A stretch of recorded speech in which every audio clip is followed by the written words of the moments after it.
हरतालिका तीज की कथा कहानी। 2023 में हरतालिका तीज का व्रत 18 सितंबर सोमवार के दिन है। हरतालिका व्रत महान पुण्य देने वाला है। जो भी महिलाएं इस दिन व्रत को रखती हैं और भगवान शिव तथा माता पार्वती की विधि विधान से पूजा करती हैं, उन्हें अखंड सौभाग्य की प्राप्ति होती है। इस व्रत को सुहागन महिलाएं अपने पति की लंबी आयु की कामना से करती हैं, तो दूसरी ओर कुंवारी कन्याएं भी इस व्रत को रख सकती हैं, क्योंकि देवी पार्वती ने भी भगवान शिव को प्रतिरूप में प्राप्त करने के लिए कठिन निराहार और निर्जल रह करके हरतालिका का व्रत किया था। आज की इस वीडियो में आप सुनेंगे हरतालिका तीज की व्रत कथा। सबसे पहले तो आप सभी को हरतालिका तीज की हार्दिक शुभकामनाएं। पौराणिक कथा के अनुसार एक बार भगवान भोलेनाथ ने माता पार्वती को उनके पूर्व जन्म के बारे में बताते हुए इस व्रत के महत्व को समझाया। माता पार्वती ने बहुत छोटी उम्र में ही भगवान भोलेनाथ को अपने पति के रूप में स्वीकार कर लिया था। उन्होंने बाल्यावस्था में ही 12 वर्षों तक हिमालय के किनारे बैठकर कठिन तप किया था। अपनी तपस्या के दौरान उन्होंने बिना कुछ खाए पिए अपना जीवन बिताया। उन्होंने जीवित रहने के लिए सूखे पत्ते और हवा खाकर कई वर्षों तक गुजारा किया। देवी पार्वती को इस स्थिति में देखकर उनके पिता बहुत दुखी रहते थे। देवी को तपस्या करते देखकर भगवान विष्णु प्रसन्न हो गए। इसके बाद उनके पिता के पास भगवान विष्णु के विवाह का प्रस्ताव लेकर पहुंचे। भगवान विष्णु से विवाह के रिश्ते की बात सुनकर पिता की तो खुशी का ठिकाना ही नहीं रहा, लेकिन उन्होंने एक ही बार में अपनी स्वीकृति दे दी। इधर जब माता पार्वती को इसके बारे में ज्ञात हुआ तब उन्हें बहुत दुख हुआ और यह सारी बातें सुनते ही वह जोर जोर से रोने लगी और अपना जीवन त्यागने की बात करने लगी। यह देखकर सभी को आश्चर्य हुआ कि भगवान विष्णु से विवाह तय होने पर भी माता पार्वती इतनी दुखी क्यों हैं। तब उन्होंने अपनी सखी को बताते हुए कहा कि इतना कठिन तप और व्रत भगवान भोलेनाथ को ही रूप में पाने के लिए कर रही हैं, लेकिन उनके पिता उनका विवाह भगवान विष्णु से करवाना चाहते हैं। तब सखी ने उन्हें घोर वन में जाकर के तप करने की सलाह दी। उनके कहने के अनुसार देवी पार्वती ने एक गहरे वन में जाकर कठिन तपस्या के लिए स्थान चुना और एक गहरी गुफा में जाकर तपस्या में लीन हो गईं। उन्होंने स्वयं को पूरी तरह से भगवान शिव की भक्ति में लीन कर लिया। शुक्ल पक्ष की तृतीया तिथि के दिन देवी पार्वती ने रेत से शिवलिंग बनाया। रात भर जागरण कर भगवान शिव की स्तुति की। देवी पार्वती के इस समर्पण भाव को देखकर भोलेनाथ प्रसन्न हो गए और स्वयं को उनके पति के रूप में मिलने का वरदान दे दिया। मान्यता है कि जो भी महिला इस दिन पूरे दिन विधि विधान और श्रद्धापूर्वक व्रत करती है, उसके सुहाग की लंबी उम्र होती है। जो कुंवारी कन्या इस व्रत को विधि विधान से करती हैं, उसे इच्छानुसार वर की प्राप्ति होती है।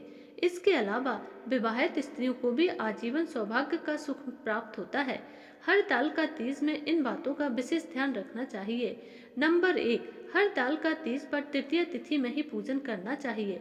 तृतीया तिथि में पूजा गोधूली और प्रदोष काल में की जाती है।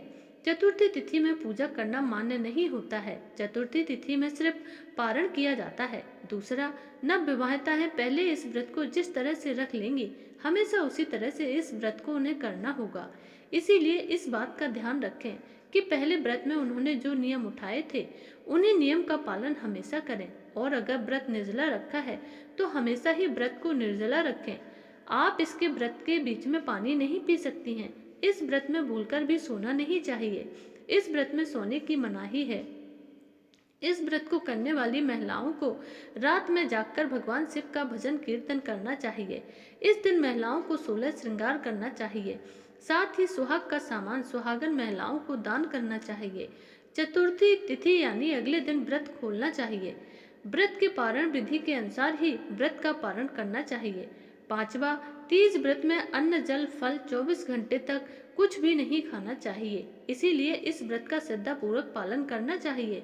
हरतालिका तीज का व्रत एक बार आपने शुरू कर दिया तो आपको हर साल इसको रखना होगा। अगर किसी वजह से आप इसको नहीं रख सकते हैं, बीमार हैं या कोई और समस्या है, तो ऐसे में उसका उद्यापन करना होगा या फिर अपनी सास, देवरानी, जेठानी को यह व्रत देना होगा।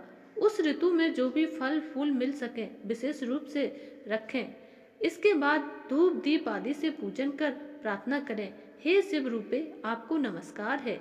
हे शिव रूपे, आपको सदा के लिए नमस्कार है। हे ब्रह्म स्वरूपिणी, आपको नमस्कार है। हे जगधारी, आपको नमस्कार है। हे सिंह वाहिनी, संसार के भय से भयभीत लोगों की रक्षा करें। अपने मन की कामना की पूर्ति के लिए मैंने आपकी पूजा की है। हे पार्वती, मुझे राज्य और सौभाग्य दें, मुझ पर प्रसन्न हो। इन्हीं मंत्रों से पार्वती तथा शिव जी की पूजा करें। तदंतर विधि पूर्वक कथा सुनें और ब्राह्मण को स्वर्ण वस्त्र आदि देकर एक साथ पूजन करें। फिर वस्त्र आदि जो कुछ भी उसका संकल्प करें। जो स्त्री इस प्रकार पूजन करती है वह सब पापों से छूट जाती है और उसे 7 जन्म तक सुख तथा सौभाग्य प्राप्त होता है। जो स्त्री तृतीया तिथि का व्रत न कर अन्न भक्षण करती है वह 7 जन्म तक बंधिया रहती है और उसको बार बार विधवा होना पड़ता है तथा सदा दरिद्र सुख पुत्र शोक से शोकाकुल स्वभाव की होती है। और उपवास न करने वाली स्त्री अंत में घोर नरक में जाती है। दही खाने से बिल्ली, मिठाई खाने से चींटी और सब कुछ खाने से मक्खी होती है। तीज को अन्न खाने से सुकरी, फल खाने से बंदरिया, पानी पीने से जोक और दूध पीने से सांप, उस रोज सोने से अजगर होती है। सभी स्त्रियां व्रत अवश्य करें। दूसरे दिन स्वर्ण, चांदी, तावा अथवा मिट्टी के पात्र में अन्न भरकर ब्राह्मण को दान दें। जो स्त्री इस प्रकार का व्रत करती है तो तुम्हारे समान उसका स्वरूप हो जाता है। उसे सब प्रकार के सांसारिक भोगों से मुक्ति मिल जाती है। इस तरह हरतालिका की व्रत कथा मंत्र सुन लेने से प्राणी को 1000 अश्वमेध और सैकड़ों वाजपेय यज्ञ करने का फल मिलता है। मैंने ऐसा सभी व्रतों में उत्तम व्रत बतलाया है जिसके करने से प्राणी सब पापों से छूट जाता है। इसमें कुछ भी संशय नहीं है। 2023 में हरतालिका तीज का व्रत 18 सितंबर दिन सोमवार को है। हर हर महादेव।